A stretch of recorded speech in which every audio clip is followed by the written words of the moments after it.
Good morning, and thank you for standing by for Bright Scholar's 2020 first fiscal quarter earnings conference call. At this time, all participants are in listen-only mode. After management's prepared remarks, there will be a question-and-answer session. Today's conference call is being recorded. I would now like to turn the meeting over to your host for today's conference, Ms. Yubi Yim, Investor Relations Counsel. Thank you, Operator.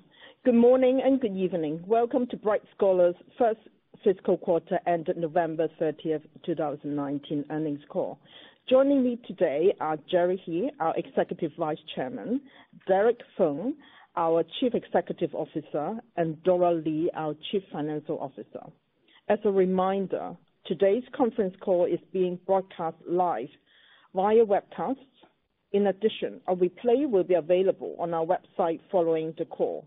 By now, you should have received a copy of our press release that was distributed on January 16, 2020, after market close Eastern Time. If you have not, it is available on our IR section of our website. Before we get started, let me review the forward-looking statements regarding this conference call.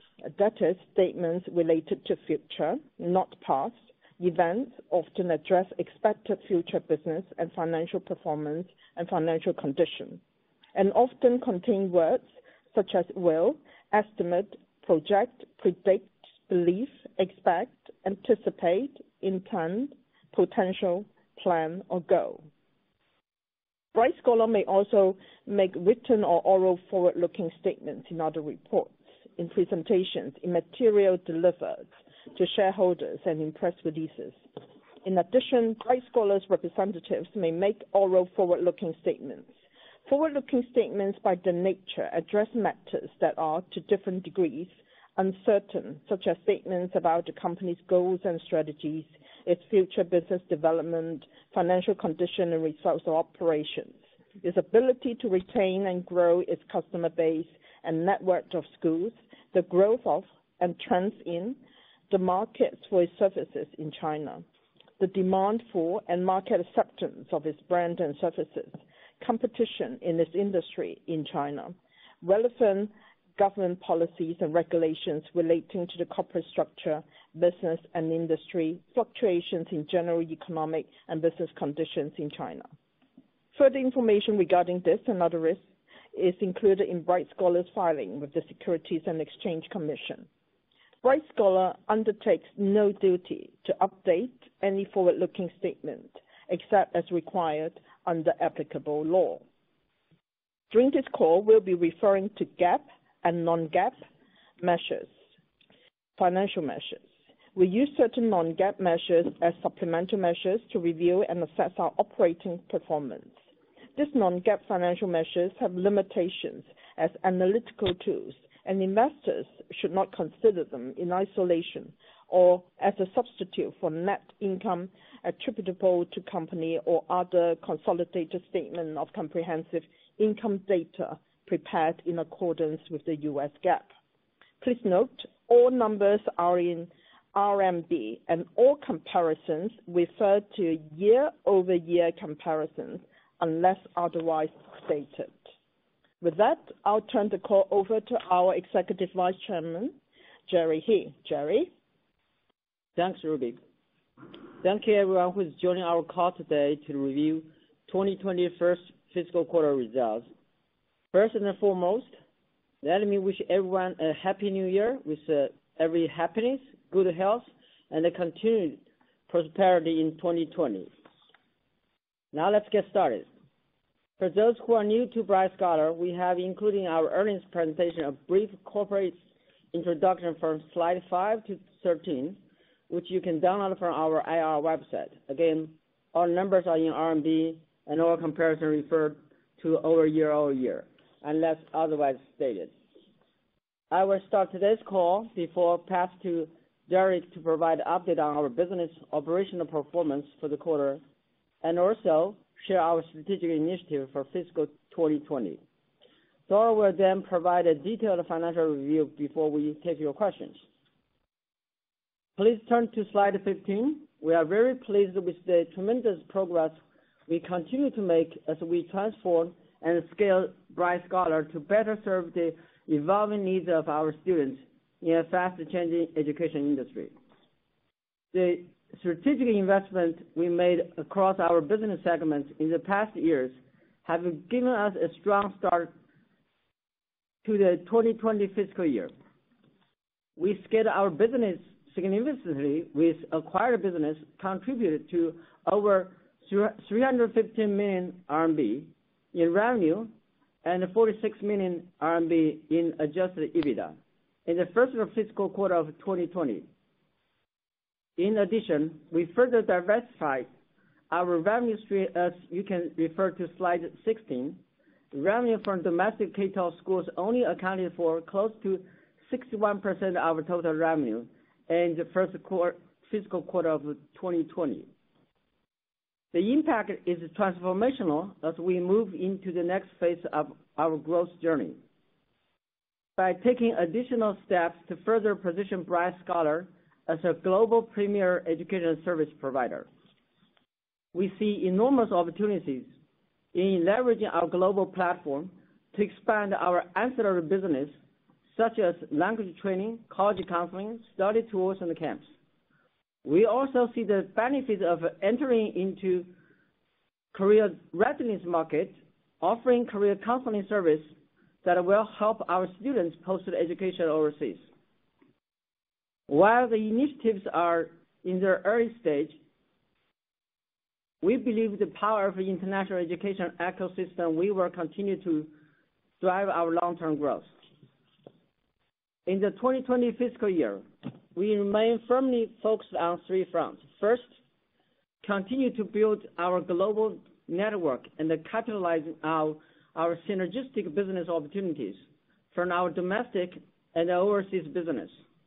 Second, continue our organic growth initiatives in accelerating ramp-up to improve utilization, optimizing operational efficiency, and broadening our service offerings. Third, continue to strengthen our leadership in international education by acquisition of strategic assets. Following a transformative fiscal year 2019, we remain committed to execution our strategy and expansion opportunities to drive enhanced value for our students, employees, shareholders, and stakeholders. With this note, I will turn the call to Derek. Derek. Thank you, Jerry. Good morning and good evening. We are off to a very strong start in the first fiscal year. Please turn to slide 17 for our performance highlights and slide 18 for detailed breakdown by segments. I am very pleased to report that our overall revenue grew by 69% and operating profit grew by 46.7% year over year. More importantly, the operating margins of our China-based operations, including domestic K-12 schools and complementary education services, continue to expand. Jump to slide 27. You can find that the adjusted SG&A of headquarters have declined year over year despite of increasing scale and complexity of our businesses. These are the early results from the operational improvement initiatives that we started last year. Meanwhile, as we expand our business to reduce risk exposure to domestic K-12 related regulations, as well as to enhance competitive advantages, our overall margin profile is also changing in the near term, driven by the different cost structure of the acquired overseas businesses.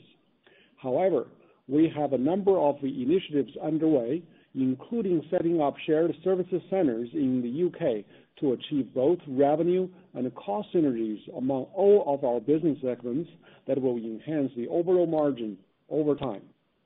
Continue to slide 19. Underpinning the performance of our domestic K-12 schools was the strong enrollment growth of 25.2% with the expansion of our school network. Including the newly acquired overseas schools, our global school network increased by 29.4% to 88 schools, with capacity increased by 14.6% to a total of 67,194 students. Our blended utilization of the quarter was 77%.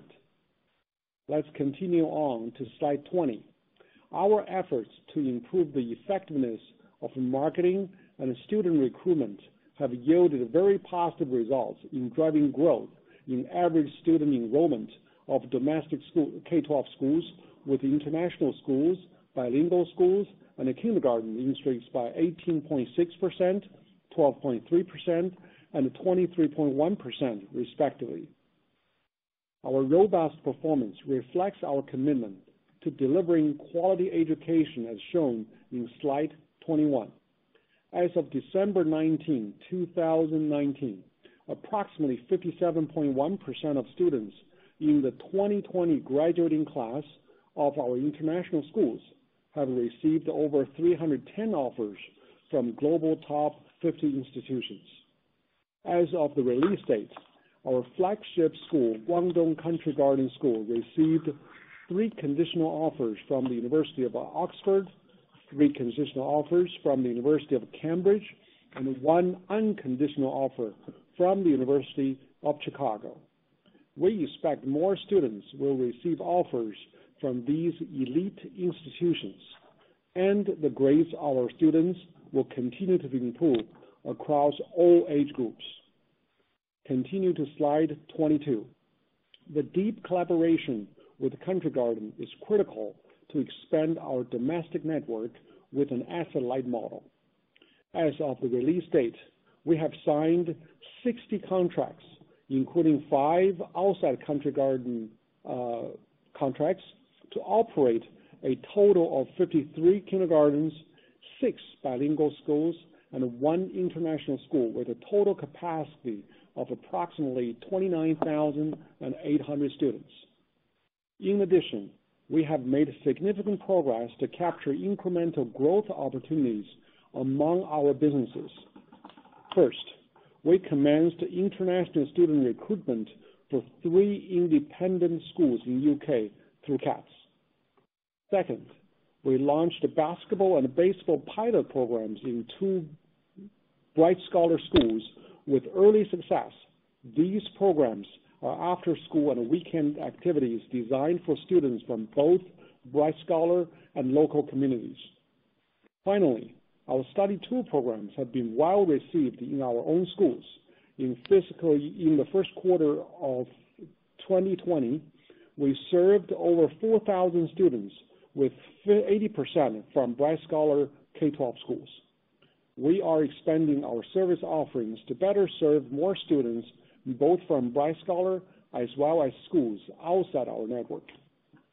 Please turn to slide 23. Driving integration of newly acquired overseas businesses is another strategic imperative. We are setting up shared service operations in the UK that not only could serve our business needs better, but also can significantly reduce cost. We are in phase 1 with focus on finance, IT, human resources, and legal functions, of which we're on track to complete by the end of this fiscal year. Phase 2 would cover operation and procurement, marketing and admission, as well as risk and compliance, of which we target to complete before the end of fiscal 2021. In closing, I would like to reiterate that our number 1 goal remains to be helping students grow. That means continue to invest in teachers and teacher training, to increase complementary service offerings, and to expand global programs that can leverage our global platform and resources. We believe that our focus on academic excellence, in addition to driving an efficient business model, will produce consistent growth in revenue and in earnings for our shareholders. So at this point, I'd like to turn the call over to Dora to discuss our financials. Dora. Thank you, Derek. Let's turn back to our financials. Please be reminded that all numbers are in RMB and all comparisons refer to year-over-year comparisons, unless otherwise stated. Please also refer to our earnings press release for detailed information of our comparative financial performance on a year-over-year basis. Please turn to slide 25. Revenue for the quarter was 1,098 million, up 69%. Revenue from our domestic K-12 schools, including international school, bilingual schools, and kindergartens, for the quarter up 21.7% to RMB 669.7 million, accounted for 60.9% of total revenue as compared to 84.7% of last year. Revenue for our international schools up 25.3% to 273.9 million, primarily driven by 18.6% increase in student enrollment and a 5.1% increase in average tuition and fees during the comparison period. Revenue contribution from our newly acquired Feng school was 16.1 million for the quarter. Revenue for our bilingual schools up 18.5% to 229.8 million, driven by 12.3% increase in students enrollment and a 5.5% increase in average tuition and fees. For our kindergarten, revenue was up 20.5% to 166 million, primarily driven by 23.1% increase in students enrollment. The average tuition and fees was down 2.8% due to the impact from newly acquired Qiqiaoban kindergarten. Excluding Qiqiaoban impact, the average tuition fee would have increased by 3.1%. The revenue contribution from Qiqiaoban was 7.9 million for the quarter. You can refer to slide 19 and 20 for more detail on enrollment and average tuition fees. Revenue for our overseas schools, including Bournemouth, St. Michael, and Bosworth, and also CATS for the quarter, was 259.2 million, accounted for 23.6% of total revenue. Overseas school average number of students was 3,220. Revenue from our complementary education services for the quarter up 69.7% to 169.1 million, accounted for 15.5% of total revenue as compared to 15.3%. Revenue contribution from Hangzhou Impression was 9.7 million, and Dream Big Korea, or DBC, contributed 22.4 million for the quarter. On slide 26, our cost structure. Cost of revenue for the quarter was 56.9% of total revenue, compared to 54.4% in the same quarter last fiscal year. Teaching staff costs, the primary cost contributor, accounted for 29.5%, down from 34.4%. And also the average student-teacher ratio for domestic schools for the quarter was 10.9, from 9 in the same quarter of last fiscal year. Continue to slide 27. For the first fiscal quarter, our adjusted SG&A as percentage of total revenue was 18.2% compared to 17.7%. Adjusted SG&A as percentage revenue for domestic schools was 11.1%, down from 13%. And headquarter expenses was 22.4 million compared to 29.8 million. As a percentage of group revenue, headquarter SG&A expense was down 2.6% from 4.6%. On slide 28, to elaborate our adjusted SG&A as percentage revenue by expense type, the primary increase was due to our marketing efforts to drive our enrollment. Marketing expenses was 1.1% compared to 0.5%. Also, as a percentage of revenue, managerial staff cost was down to 9.8% from 10.2%. Also, professional fee down to 1.7% from 2.6%. Move to slide 29. Our gross profit and margins. Gross profit for the quarter up 59.9%, and gross margin was 43.1% compared to 45.6%. For domestic K-12 schools, gross profit up 23.6%, and gross margin up from 47.8% to 48.5%. Overseas schools gross profit was $83.4 million with gross margin of 32.2%. Our complementary education gross profit for the quarter up 94.4%, and gross margin was 38.6%, up from 33.7%. Our EBITDA, move to slide 30. Our adjusted EBITDA for the quarter up 62%, and adjusted EBITDA margin was 32.1% compared to 33.5% last year. Adjusted net income for the quarter up 34.5% to $225.4 million, and our adjusted net margin was 20.5% compared to 25.8%. We are reaffirming our guidance for fiscal year 2020 on slide 32. For the fiscal year ending August 31st, 2020, we expect our total revenue in the range of RMB 4 billion to 4.1 billion, representing a year-over-year growth of 56% to 60% based on our existing business without any potential acquisitions. We also expect our average student enrollment to be between approximately 53,200 and 53,600, representing a year-over-year increase of 14% to 15%. We expect to open 7 new kindergartens during fiscal year 2020. We are also in preparation to open 13 new kindergartens and 3 bilingual and international schools in fiscal 2021.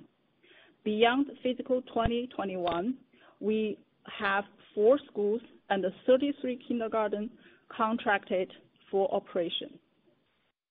Please refer to the tables in slide 34 and 35 for the condensed income statement. Slide 36 shows the reconciliation for SG&A, EBITDA, and net income on a GAAP to non-GAAP results. A quick note on our cash and bank balance in slide 37. As of November 30, 2019, the company's cash and cash equivalent and restricted cash totaled RMB 2,426.6 million or $345.1 million as compared to RMB 3,265 million as of August 31st, 2019. For the first fiscal quarter ended November 30, 2019, the company's capital expenditure was approximately $60.9 million, up 90.8% compared to last fiscal year. That including new kindergartens opening and improvement and ramp-up CapEx for existing schools. This concludes my financial updates. Now I will turn to Derek for his closing remarks. Thank you, Dora. Moving forward in fiscal year 2020, we are committed to the ongoing execution of our strategy in the next chapter of our transformation and growth as we work together to achieve our shared purpose to enrich student learning experience. Our team remains focused on pursuing growth opportunities, enhancing operational efficiencies, and unlocking values for the benefit of our students, teachers, employees, and shareholders. This concludes our prepared remarks, and I'd like to open the call for questions. Operator. Thank you. We will now begin the question and answer session. To ask a question, you may press star then one on your touchtone phone. If you are using a speakerphone, please pick up your handset before pressing the keys. To withdraw your question, please press star then two. As a reminder, please limit yourself to one question and one follow-up question. If you have further questions, you may re-enter the question queue. At this time, we will pause momentarily to assemble our roster.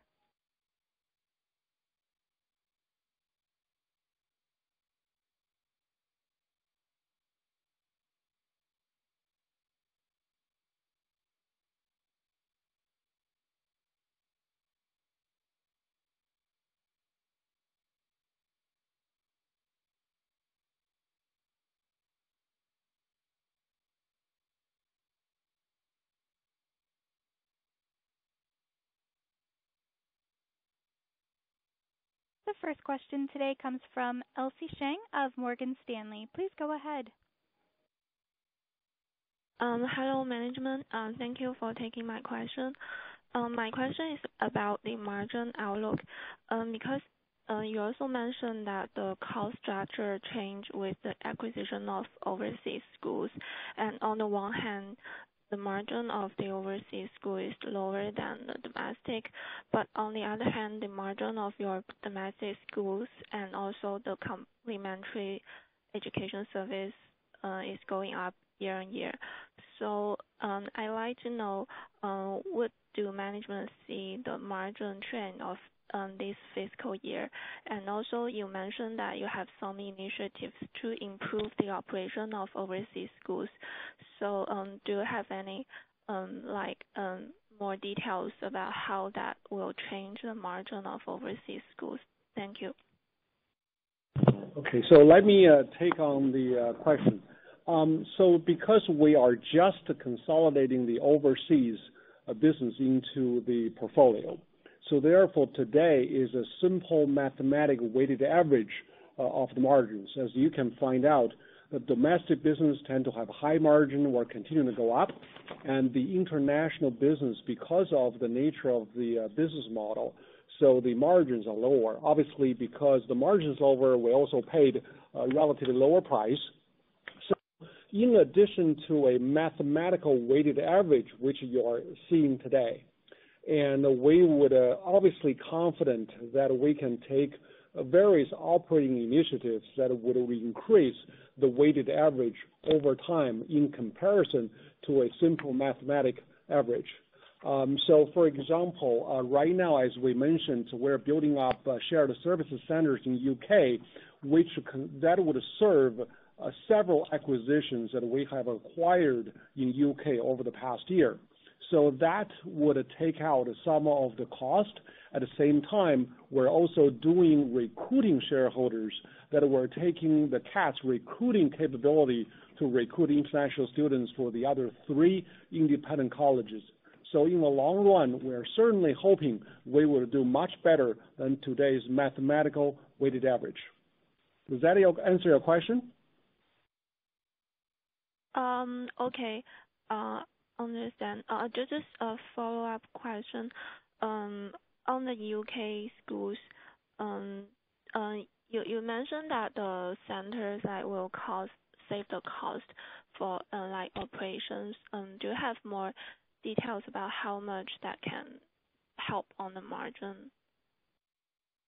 Oh, yes. So we can't give you the specific numbers, but what I can tell you, if you add up all the finance people, labor cost of all the 7 campuses we have in UK, including the headquarters finance staff in UK, using that example, as well as the cost with individual systems, that we put them all together in relationship with the shared services going forward, we would see significant cost reduction.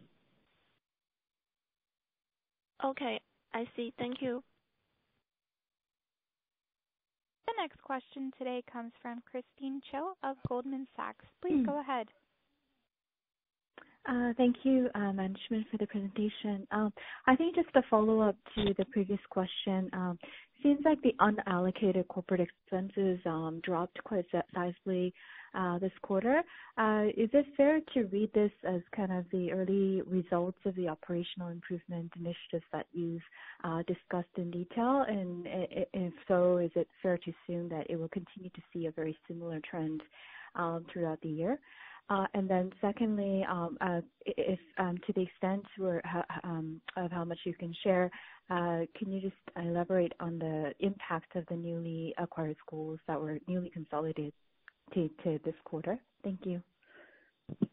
Hi, Christine, this is Dora. Just answer your first question Hi, Dora. regarding the so-called unallocated corporate expenses. It's actually the headquarter expenses we refer to. That's mainly the domestic or China operation headquarter expenses. So I remember we have discussed, our initiative to lower our SG&A expenses since last quarter, and we have taken a variety of initiatives to reduce the China operation or the headquarter expenses. If you have come over to Foshan, so that's our headquarter. So that's the expense, and the so-called shared services center Derek just mentioned is truly will be a overseas cost reduction initiative. We just started after we completed the acquisition or the closing of the UK. So we will see some, we are expecting to see some, results from after we complete our first phase and then second phase, setting up of the shared centers. So does that answer your first question? Yeah. Okay. Yeah, that's clear. Yeah. So the second question is also similar or related to the first one. So after we, gradually finish our shared service center in UK, we'll first complete our, consolidation or improvement in finance, IT, and then legal human resources. All these corporate functions for the overseas operation will be consolidated, and so we are expecting some improvement from the efficiency part after the centers are fully, operation. Yeah, I see. I'm more referring to kind of the sales and OP impact just from the consolidation that was newly done in the first quarter.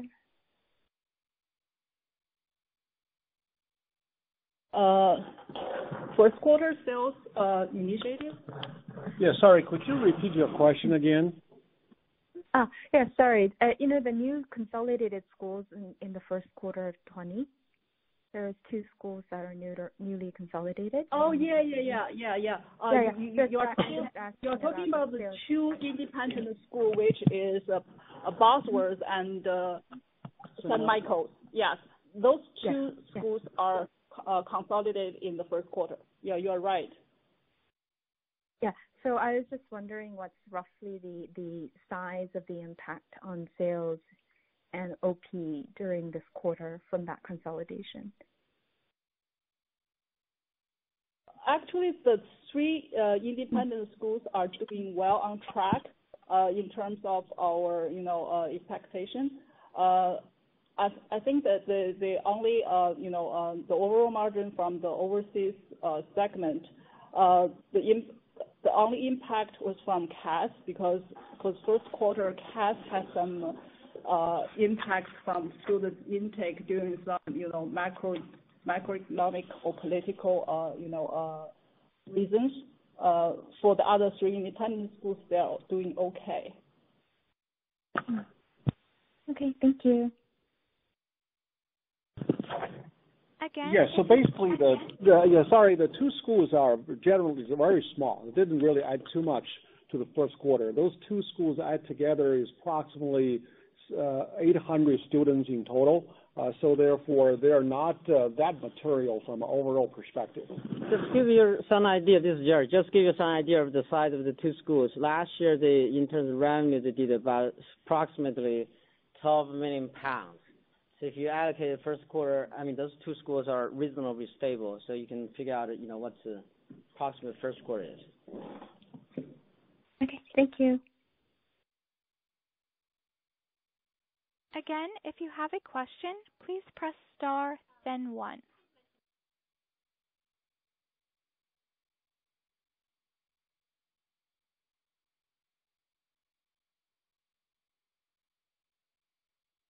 As there are no further questions, this concludes our question and answer session. I would like to turn the conference back over to Derek Feng for any closing remarks. Thank you very much for joining the conference call. Please feel free to contact us if you have any first questions. We wish everyone a good day. Thank you.